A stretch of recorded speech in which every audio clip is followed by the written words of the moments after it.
Bueno, como todas las semanas, vamos a tener la entrevista de siempre. En este momento vamos a estar entrevistando a Raquel Gómez Abi. Ella es presidente fundador de ABIMA, Red de Padres con Diversidad Funcional, y nos va a estar contando un poco de qué se trata el espacio. Así es que, bienvenida Raquel, muchas gracias por estar. Y bueno, nada, contanos un poco a ver de qué se trata este grupo. Vale, empiezo por el principio. Soy una mamá con discapacidad, soy usuaria de silla de ruedas motorizada. En este momento está rota, por eso estoy con una silla manual, que me está complicando muchísimo la existencia, porque bueno, necesito un poco más, pero bueno, me ayuda a poder hacer lo que tengo que hacer igualmente. Y bueno, soy una mamá porque después de 6 años y medio de estar en pareja, me enteré que estaba embarazada y bueno, y a partir de eso empezó un nuevo camino, ¿no? Porque mi objetivo siempre había sido ser independiente, estudiar, trabajar, ese era como mi mayor anhelo. Y de a poquito lo iba concretando. Pero bueno, fue una sorpresa porque no lo esperábamos, yo me cuidaba y a partir de ahí empieza como una nueva situación, ¿no? En mí. Yo en los ambientes que me movía y me relacionaba eran inclusivos, porque no iba a muchos lados, trabajaba, tenía un ámbito de trabajo, un ámbito de estudio y mi familia. La verdad que en ese momento justo me había abocado mucho a mi casa y a mi pareja y al estudio y todo. Entonces, es como que de algún modo yo veía un poco que decían que había muchos cambios y yo veía que en mi pequeño mundito estaba la inclusión ahí bastante bien, había progreso, digamos. Lo que pasa es que cuando quedé embarazada, bueno, dejo de trabajar, me dedico enteramente a cuidar mi embarazo y empiezo a ver mucho tabú, incluso en el ambiente de sanidad, donde yo me tenía que atender, donde tenía que estar contenida, donde estereotipos que marcaban de alguna forma la sociedad y yo estaba en esa revolución de estar embarazada y de repente tener que enfrentarme a nuevas situaciones. De hecho, ir, por ejemplo, a un hospital y descubrir que ahí no me podían atender porque no estaban capacitados, porque la forma que me hablaban no me gustaba, eh, porque bueno, ¿cómo se te ocurrió quedar embarazada? Y yo siempre decía la verdad es que hace 6 años y medio que estoy en pareja, no es que fue buscado, pero ahora, a ver, acompáñame en este proceso porque mi hijo y yo te estamos necesitando. Como yo no juzgo a los demás, tampoco, la verdad es que creía que en ese momento encima que las mujeres nos ponemos más sensibles y bueno, es un momento muy sensibilizante, es la vida que está transcurriendo en nuestro ser, entonces creo que también me afectó un poquito más todo ese tipo de cosas, lo vi como muy vivencial y lo sentí muy fuerte. Entonces empecé a decir, bueno, ahora me dedico enteramente a mi embarazo porque necesitaba cuidarme mucho, pero ya rondaba en mí la idea de ver cómo podía ayudar un poquito porque sabía que a mí sola no me estaba pasando.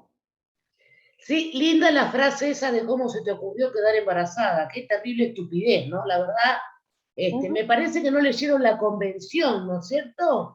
Es ujú, un sujeto de derecho, con derecho a la salud, con derecho a la educación, con derecho al trabajo, con derecho a ser. La verdad, patético. Vos sabés que nosotros hemos entrevistado, recuerdo, a una mamá en situaciones similares a la tuya, de la ujú, provincia de Mendoza, donde inclusive, te digo más, nos comentaba que al momento del parto y de dar a luz, no había una camilla accesible ujú. para su cuerpo, ¿no? Para sus limitaciones, digamos, de movilidad, lo que nos resultó realmente oprobioso. sinceramente, nada. Es increíble que en este siglo XXI y ante el paradigma, suponele, del modelo social del que tanto hablamos y pipi, que pasen estas cuestiones. La verdad que es sinceramente indigna porque la verdad es que nosotros también tenemos en el equipo una mamá que crió y sigue criando y lleva adelante como jefa de familia en su hogar con 2 hijos. La compañera es ciega, sus niños afortunadamente no, pero bueno, es complicado, ¿no es cierto? Es muy complejo. Y sin embargo le pasa también estas cuestiones que vos te estás refiriendo, ¿no? Como que, y bueno, si es una persona con discapacidad, parecería como que no tiene derecho a ser madre, a elegir. La verdad que es una locura que no termino de entender, ¿viste?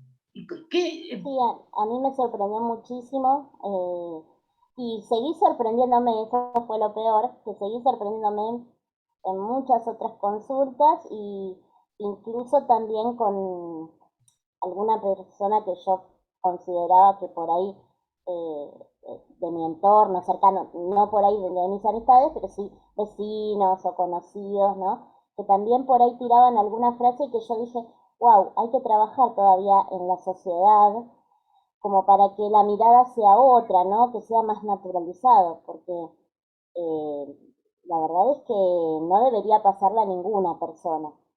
A mí, por ejemplo, más como digo, en un momento tan sensible, ¿no?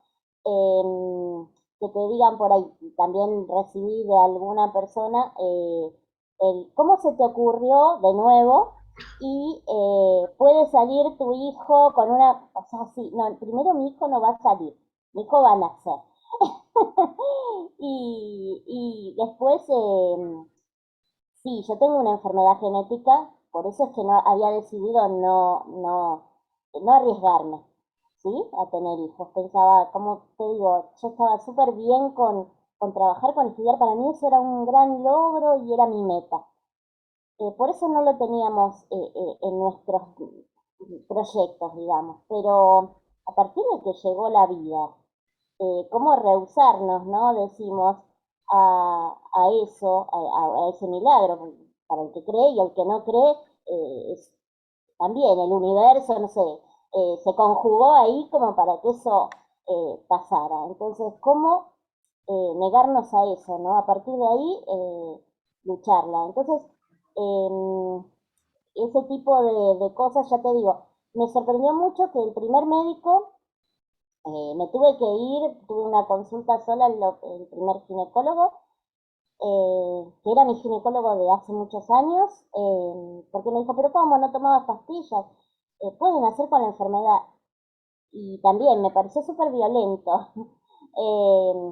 Yo soy una persona que sé de mi patología y sí, claro que justamente era mi preocupación, pero por ahí, que te lo digan así, Bueno, por es ahí mucha carga. el médico no tuvo en cuenta que esa preocupación es la de todas las madres, es la del Todas. universo de todas las mujeres. ¿Qué mamá en la dulce espera no piensa en algún momento la posibilidad de que su bebé nazca con algún tipo de enfermedad? Nos pasa a todas, es decir, no es porque vos tenés una discapacidad, es terrible, la verdad que es Miedos comunes. indignante. Es indignante. ¿Y Sí, sabes qué? También tiene que ver, bueno, obviamente con la invisibilización que hay de la problemática, porque la invisibilizan desde el Estado para abajo en general. Eh, Mirá, te voy a contar una anécdota. Nosotros llevamos adelante este grupo de discapacidad itinerante que no solo hace la radio, sino que hace orientación, asesoramiento, acompañamiento y seguimiento de personas con discapacidad en situación de vulnerabilidad, es decir, en situación básicamente de extrema pobreza, que es terrible, ¿no? Asociar la pobreza con la discapacidad es muy complejo. Bueno, entonces dijimos, la verdad que nosotros pagábamos los viáticos de nuestro bolsillo, si nos tocaba acompañar a una mujer con discapacidad víctima de violencia sorda, pagábamos el intérprete, si había que acompañar a otra persona víctima de cualquier cuestión que necesitara ir a juzgado, lo que sea, nosotros pagábamos la movilidad, y la verdad que ya no podemos seguir pagando más nada en esta situación, y decidimos armar una cooperativa, ponele. Bueno, entonces el INAES tiene un listado de objeto social de 49 ítems. Lo nuestro no entraba en ninguno. ¿Me entendés? Está tan invisibilizado que la verdad, eso por un lado, y lo otro, no llamar a las cosas por su nombre.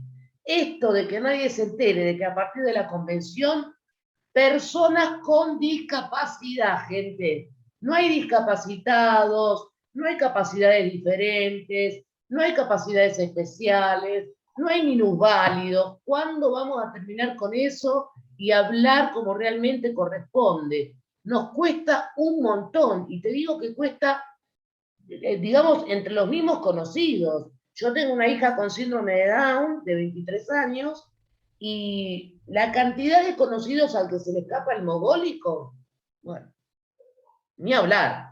Viste, por supuesto que yo corrijo todo el tiempo, pero a vos te debe haber pasado infinidad de veces también. Sí, ni hablar, incluso con, hay que trabajarlo porque incluso ya digo, como con conocidos, la chica discapacitada, la verdad que yo soy una persona con discapacidad, entonces, bueno, a ver, yo desde mí tengo una personalidad fuerte, lo tengo claro, hoy, pero digo, hay muchas personas que se han acercado a mí que realmente no han tenido esa fortaleza y les ha avasallado mucho su vida. Hay casos muy, muy graves, eh, porque no todos tenemos la misma forma de reaccionar a la violencia, porque para mí es violencia. No, tampoco tenemos las mismas herramientas, Tampoco. Ujú.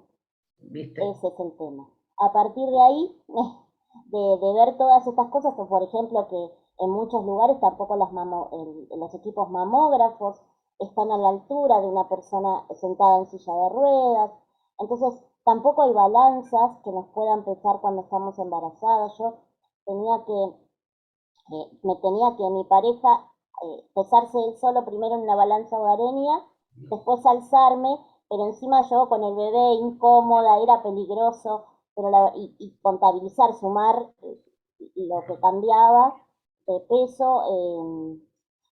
La verdad es que son muchas cosas a las que uno se enfrenta y ahí va dándose cuenta que nos falta muchísimo, que si bien ha cambiado desde mi época, desde que yo nací hasta ahora, nos falta mucho, mucho, mucho de verdad.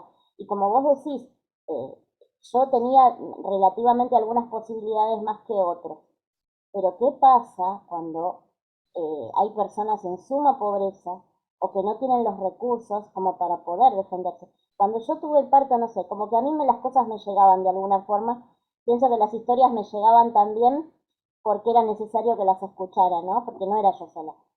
Yo tuve mi parto, bueno, llegué todo programado, todo tranquilo. Al final, después de mi tercer lugar, me quedé con un hospital que, bueno, me sentía, mi obra social lo tenía y me sentía relativamente bien. Faltaban cosas, pero bueno, estaba más o menos acompañada. Y me acuerdo que tuve a mi bebé y unas horas después una chica como hipoacúsica tuvo un bebé y encima estaba cursando tuberculosis ella. Entonces estaba en la habitación de al lado y fue muy difícil porque escuché que alguien de ahí decía, a mí me trataron bien, la verdad, no me puedo quejar, pero escuché que decían, esa chica debe tener algo en la cabeza porque no le entiendo nada. Y le pedían a un enfermero que interactuara con él a ver si él le entendía. Pero realmente esa chica no era, no tenía ninguna discapacidad eh, neurológica, esa chica simplemente se estaba tratando de comunicar y la falencia estaba en que el lugar no tenía un intérprete para que ella pudiera, encima de todo lo que estaba viviendo, porque ella estaba cursando su tuberculosis, poderse comunicar. Entonces fue una, fue una historia también que viví de casualidad y que me puse en sus zapatos y la verdad que me choqueó, ¿no? Terrible, la verdad Porque que compartimos los 2 o 3 días que estuvimos ahí. Y después una tercera historia que me llegó cuando yo ya llevaba a mi nene al pediatra. Esas 3 historias creo que fueron, la mía y la de ellas dos, creo que fueron las que me motivaron, ¿no? Y una tercera historia que yo llevé a mi hijo a la segunda consulta pediátrica y en la clínica, bueno, esperábamos en la sala de espera, y en la clínica una señora me estaba observando hacía rato, pero como a mí me observan, y más cuando tenés un hijo, como que es común que te observen mucho, entonces nada, era más de lo mismo. Pero en un momento se acercó y me dijo, te felicito porque vi cómo tratás a tu bebé, cómo lo tenés, cómo está, y yo estaba en ese momento con un asistente. Y me dicen, realmente me emociona porque tengo una sobrina que estuvo 2 veces internada por quererse quitar la vida porque en su momento cuando ella quedó embarazada la obligaron a abortar. Y dice yo realmente en esta instancia yo no sé si el año que viene yo te volviera a encontrar, si ella va a vivir o no. Y para mí fue tremendo, ¿no? Fue muy choqueante también. Entonces dije, wow, cuánto hay que trabajar, ¿no? Si bien estaba recién con un bebé y todo, empecé a diagramar cosas como para en mi tiempito libre poder colaborar y ahí fue que nace Avima, ¿no? Porque mi hijo nació en el 2011 y hoy en día algo se habla de esto, sí. pero en el 2011 yo buscaba información y de verdad que no encontraba casi nada. Afuera sí encontraba cosas, pero en habla hispana la verdad que no. Entonces creo que todos fuimos haciendo, como vos contás, varios grupos y varias personas fuimos trabajando poquitito a poquitito y fuimos colaborando a que hoy al menos tengamos estos espacios de charlas o de talleres o de poder ayudar al otro de a poquito, pero fue por el impulso de todas nosotras, ¿no? Y De los son grupos muchas, de ¿no? Porque pasantes. hablas como que parece que el grupo es bastante amplio, ¿no? Nosotros tenemos, bueno, en Avima tenemos más o menos 280 personas. Un montón. Son un montón. Nunca pensé que iba a crecer tanto porque la verdad es que, viste, yo pensaba 20 y pico, 30 y pico, vamos a terminar siendo y bueno, se dimensionó un montón. Y cada uno aporta lo suyo, pero como vos decís, también ustedes, cada uno de los que se interiorizan estas cosas y aporta su granito de arena, es todos generamos las distintas organizaciones o las distintas personas que tenemos ganas de visibilizar ciertas cosas que nos pasan todavía como sociedad, colaboramos en que de que esto se pueda hablar. Esto era impensado ni siquiera antes. Yo, de hecho, las primeras veces que conté alguna de estas cosas, me miraron muy mal. En Bueno, algunos mira, lugares me miraron muy mal. Hoy en día es como que está un poco más hablado, no soy yo sola, otros cuentan historias similares. no, no, la verdad que yo coincido en lo que vos decís y la realidad es que yo estoy convencida de que en lo personal no hay logros, pero sí en lo colectivo, ¿no? Uh -huh. Colectivamente se pueden lograr muchas cosas, de hecho las logramos día a día, poquita, mucha, más o menos, pero bueno, vamos generando esto de conciencia, de visibilizar, de por ahí presentar algún que otro proyecto, ¿no? Que esté a nuestro alcance para ir modificando algunas cuestiones. La verdad que en esto tenés razón y que no se hablaba, sí, eso también coincido. Yo me acuerdo que cuando nació mi hija, imagínate, hace 23 años, nadie sabía nada. Si ibas al CES a ver el tema del salario por hijo con discapacidad, cómo había que sacar un certificado de discapacidad en aquel momento, no era certificado único, sino que tenía certificado uno en nación, otro en provincia, otro en el área local. Bueno, ni hablar de información, nada, de nada. Fue terrible, la verdad. Y como vos bien decís, esto se fue modificando, aunque todavía, sobre todo en el sistema de salud, como estabas hablando vos, sobre todo en esa área, es donde más, digamos, ignorancia encontramos desde, sobre todo, el personal médico y asistentes. A mí me ha pasado, por ejemplo, de acompañar a mi hija al médico, no sé, a la ginecóloga. Y la médica me dice, sí, dígame, me mira a mí y me pregunta a mí. Es mi hija la paciente, escucha a mi hija, pregúntale a mi hija. O sea, estas cosas que son realmente, falta, como vos decís, un montón. Pero bueno, estamos nosotros, estos grupos, como vos decís, que muchas veces, y afortunadamente, cumplimos el rol que el Estado no cumple, porque en realidad la información debería llegar a todos, los programas que están a mano y que están vigentes tendrían que llegar a todos, y esto lamentablemente no ocurre. Entonces, bueno, pero estamos nosotros, así que bueno, eso ya es importante. Ahora, yo escuché al principio de la entrevista, me quedé pensando que referías algo de que vos estás en el tema de las sillas motorizadas o algo así, ¿entendí? ¿O no? Uso silla motorizada. Ajá, Eh, Ahora estoy usando una manual porque está rota. Eso sí, también es otra cosa, ¿no? Hay muchas cosas que a veces las obras sociales que cuesta tanto que cumplan, asistentes y determinados pagos al personal que atiende personas con discapacidad o que asiste, escuela, bueno, un montón de cosas. La obra social también hace un montón que no cumple con la reparación del joystick, por ejemplo, y son cosas que, claro, en mi caso, que tengo un hijo y demás, me elemental, transforman completamente el día. Sí, elemental. la verdad es que sí, es parte de mi cuerpo, mi hija, Claro. ¿no? ¿Y no pensaste en Eh, hacer un amparo, Raquel? sí, de hecho lo gané la silla con un amparo porque tampoco me la daban. Es Así que típico. bueno, hay que mover un poquito eso también.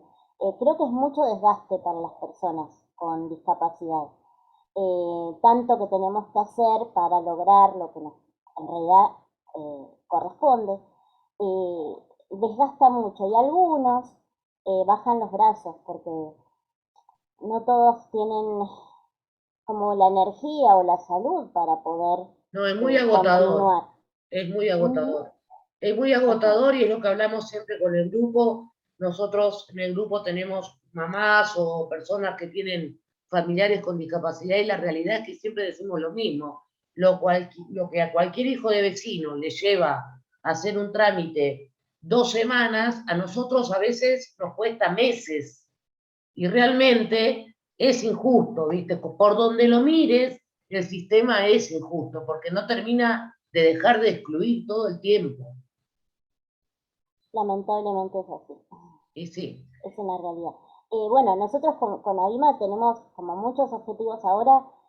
Algo muy positivo era que justo en principio del 2020 algunas maternidades habían decidido un médico que estuvo hablando que podamos ir a hacer una charla al personal sanitario como sobre todo de trato humanizado, ¿no? Sobre todo apuntando a eso en principio. Me parece que es muy necesario. Lo que pasa es que la pandemia después hizo que no nos pudiéramos acercar porque, bueno, los hospitales y maternidades y demás están cerrados o estuvieron cerrados por este tiempo. Eso es algo que está ahí pendiente y que sigue en pie, así que ahora vamos a empezar a trabajar en eso también. Yo digo que bueno, son aspectos que la verdad que no los tendríamos que llevar nosotros, pero bienvenido sea que algunos lugares tengan esa apertura para escucharnos, porque entiendo que si no nos escuchan a nosotros, que somos los que tenemos esta condición, difícilmente puedan hablar sobre nosotros si no nos escuchan, ¿no? no, Como tal sobre todo cual, pasa. obvio. Te hago una pregunta en este sentido. ¿Tuvieron alguna vez alguna posibilidad, ya sé la respuesta, pero bueno, te hago la pregunta igual, si tuvieron en algún momento alguna posibilidad de presentar algún tipo de proyecto o tener alguna charla sobre todos estos temas que estamos conversando, de las dificultades que han tenido estas mamás o papás con la Agencia Nacional de Discapacidad. Bueno, hemos llevado algunas inquietudes, pero la verdad es que no hemos obtenido respuestas. Eh, Necesitamos claramente un encuentro en el que podamos plantearlo, pero no solo que podamos plantear ciertas cosas, que realmente se encuentre un compromiso de parte de ellos y de parte nuestra también, es mutuo, en poder después sostener y realmente accionar sobre eso, porque muchas veces uno lleva algún proyecto o algunas inquietudes y siempre quedan para después. Este no es el momento, pero después va a haber un momento en el que podamos abordarlo. Y ese momento pareciera que nunca llega. Entonces, Claro, bueno. claro. Sí, bueno, a nosotros nos pasa lo mismo, por eso te dije que salía la respuesta, pero bueno, nobleza obliga, había que hacerla. Te hago otra consulta, Raquel. Entre todas estas cuestiones que ustedes hacen entre el equipo, este proyecto que vos decís de las charlas, me resulta interesantísimo y ojalá se pueda concretar y nos encantaría poder gestionarlo para los hospitales de acá de Lanús, nos encantaría ver si se puede llevar adelante y ustedes pueden acercarse, vemos la manera de la movilidad, de ir a buscarlos, en fin, se podría coordinar tranquilamente, sobre todo con los hospitales más importantes de Lanús, como es el Hospital Evita, que es un hospital emblemático, ¿no? Y el Hospital Narciso López, que del distrito, o sea, de toda la zona sur, es piloto en lo que tiene que ver justamente con el área de maternidad. Así que sería muy interesante que pudieran tener estas charlas. Y en otro sentido te pregunto, digamos, sacando de lado estas charlas que son increíbles, me parece una idea brillante, ¿en qué otras cuestiones o qué otras cuestiones la mayoría de los papás exponen para laburar, ¿no? Desde esta posición de papás con discapacidad y mamás con discapacidad. Sí, el acceso a las mismas oportunidades que las demás personas, ¿no? Porque ante la carga también de un hijo y demás, tener la posibilidad de trabajo, que se cumpla con el cupo laboral, realmente algunos habiendo estudiado y demás, les cuesta acceder a un trabajo para el que están preparados. Y los que no, también tienen que tener esa posibilidad de trabajo, a ver, como cualquier otra persona. Entonces, eso es un tema que siempre está sobrevolando porque es un tema que incumbe a la familia, el trabajo, ¿no? Para quien pueda desarrollarlo. Después, algo que nosotros hacemos hincapié también es que el acceso a la información, porque muchas personas con discapacidad no tienen información tampoco sexual incluso, si bien ahora se están abriendo charlas y se está tocando más Pero el no, tema. Raquel, estás equivocada si las personas con discapacidad no tienen sexualidad, Claro, es por no eso. tienen sexo, ¿viste? Son potus que crecen como Pero una planta. ujú, qué increíble Bueno, que cuando se escribió la convención se tuvo en cuenta mucho a las mujeres y a las personas con discapacidad porque se las consideró más vulnerables ante los actos de violencia sexual o de abuso sexual. Entonces es un poco particular que se nos asexúe cuando en realidad está comprobado que las personas con discapacidad son más vulnerables a padecer abusos sexuales inclusive. Y son temas que mirá, también son yo muy trabajo tabú. en la línea de víctimas de asistencia a víctimas de trata de personas y es infinidad los casos de personas con discapacidad que son explotadas sexualmente, a veces hasta desde la propia familia. Sí, ese es el tema. Entonces, para algunas cosas no se nos considera sexuales y para otras parece que sí. Sí. Entonces, todo eso hay que abordar. Eso también es un tema que nos preocupa y después también el tema el ESI, ¿no? Tiene que estar, la educación sexual integral tiene que estar para todos, por igual, porque ayuda a prevenir las enfermedades venéreas, los embarazos no deseados. Nosotros intentamos que todo lo que se tenga que prevenir se prevenga. Yo, por ejemplo, yo tuve a mi hijo, pero opté por hacerme una ligadura de trompas luego de la cesárea. Fue una decisión mía. Entonces, yo lo tomo como un acto responsable y una decisión responsable que podía tomar, ¿sí? Entonces, que nadie debía tomar por mí. Obvio. Pero entonces me parece que la verdad es que yo tampoco en ese momento me interioricé de otras opciones, porque yo la verdad tomaba anticonceptivos y como esas antibióticos me lo anularon, que tampoco sabía en su momento que eso podía pasar, sucedió. Yo estoy feliz, o sea, agradezco a la vida, a mi hijo, es un encanto, nos llevamos re bien y claramente ha cambiado mi vida, pero decidí tomar esta determinación porque realmente siento que mi cuerpo y mis capacidades hasta acá llegan y tengo límites. Y bueno, entonces ya soy feliz con todo lo que tengo, soy muy afortunada, pero está bueno que todos tengan ese acceso también a saberlo, también a tener una educación sexual integral, también a poder decidir. Y lo que no lo podemos charlar, si no estamos de acuerdo familiarmente lo podemos charlar, pero tenemos que abordarlo. No Sí, podemos negar estos temas, no podemos esconderlos debajo de la alfombra, porque trae otros problemas y son muy graves los problemas que puede traer negarlo. sí, totalmente, Entonces, bueno, esto también. totalmente. Raquelita, mira, te hago una pregunta, porque después siempre me olvido. Sí, en sí, porque ya estoy grande y bueno, me olvido.